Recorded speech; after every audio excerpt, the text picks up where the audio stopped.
Hi friends. ఈరోజు మన నందమూరి హీరోలు లైలాప్ గురించి ఒకసారి చూద్దాం. బాలకృష్ణ గారు, జూనియర్ ఎన్టీఆర్ గారు. రాబోయే సినిమాలు చాలా మంచి పవర్ఫుల్ మూవీలండి. డైరెక్టర్లు కూడా అలాంటి డైరెక్టర్లు, స్టోరీలు కూడా అలాంటి స్టోరీలు అంటండి. ఈ సినిమాలో ఏదో సినిమా ఆస్కార్ అవార్డుకి వెళ్ళే అవకాశం ఎక్కువ ఉంది. వచ్చినా సరే ఆశ్చర్యం లేదు, ఎందుకంటే సినిమాలు లైలాఫ్లు అలా ఉన్నాయి. ముందుగా జూనియర్ ఎన్టీఆర్ గురించి చూద్దాం. ప్రజెంట్ ప్రశాంత్ నీల్తో సినిమా ప్రాజెక్టులో ఉందండి. ఆ సినిమా వచ్చి ఇంకా సినిమా టైటిల్ పెట్టలేదు, ఏం అనౌన్స్ చేయలేదు. చాలామంది సినిమాని డ్రాగన్ అని పిలుస్తున్నారు, ఇంకా పూర్తిగా సినిమా టైటిల్ అనౌన్స్ చేయలేదు.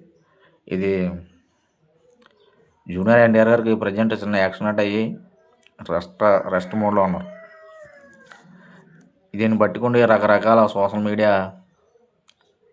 మాఫీ వెబ్సైట్లు రకరకాలుగా పబ్లిసిటీ చేస్తున్నారు. ఇది కరెక్ట్ కాదు.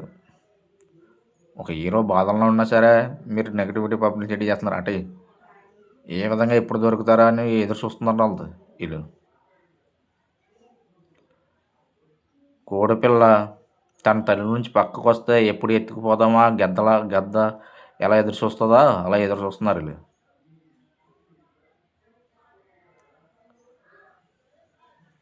చూడాలి మరి సినిమా అతి త్వరలోనే గ్రాండ్గా పబ్లిసిటీ మీటింగ్ బట్టి టైటిల్ అనౌన్స్ చేసే అవకాశం ఎక్కువగా ఉంది. ఎన్టీఆర్ ప్రశాంత్ నీల్ కాంబోలది. తర్వాత వచ్చి లైన్ ఆఫ్ ఎన్టీఆర్ గారిది దేవరా 2 అది లేట్ అయ్యే అవకాశం ఉంది. తర్వాత వచ్చి మన యానిమల్ అర్జున్ రెడ్డి డైరెక్టర్తో తీసే అవకాశం ఎక్కువగా ఉంది. ప్రజెంట్ ఆ డైరెక్టర్ సందీప్ రెడ్డి, వంగ సందీప్ రెడ్డి మనవాడు ప్రజెంట్ ప్రభాస్తో సినిమా తీస్తున్నాడు స్పిరిట్. ఆ సినిమా అవగానే ఎన్టీఆర్తో. తర్వాత వచ్చి ఈ మధ్యలో మరి నాగవంశీ ప్రొడ్యూసర్లో త్రివిక్రమ్ డైరెక్షన్లో కుమారస్వామి సినిమా రాబోతుందని వార్తలు ఎక్కువ అందుతున్నాయి. ఈ సినిమా మైండ్ నుంచి ఎప్పటికప్పుడు అప్డేట్ ఇస్తామని మన నాగవంశీ మీటింగ్లో చెప్పడం జరిగింది. అనగానగా ఒక రోజు సక్సెస్ మీటింగ్లో. ఈ విధంగా లైలాప్ ఎన్టీఆర్ గారిది బాగానే ఉంది. కుమారస్వామి ఈ సినిమా డ్రాగన్ తర్వాత మన ప్రశాంత్ నీల్ సినిమా తర్వాత కుమారస్వామి సినిమా ఎన్టీఆర్ గారికి బాగా నప్పే అవకాశం ఎక్కువ ఉంది. ఎందుకంటే సినిమా ఇలాంటి పాత్రలో నందమూరి హీరోలు బాగా నటిస్తారు. దొంగలో ఎముడికి పాత్ర కానీ చూసి ఉన్నారు, ఆల్రెడీ చూశారు మీరు. దొంగలో ఎముడి పాత్ర మామూలుగా చేయలేదు ఎన్టీఆర్ గారు. అసలు ఆ సినిమా ఓ రేంజ్లోకి వెళ్ళాలి, మరి ఎందుకో కొన్ని కారణాల వల్ల ఇది నందమూరి హీరోలకు ఎక్కడనే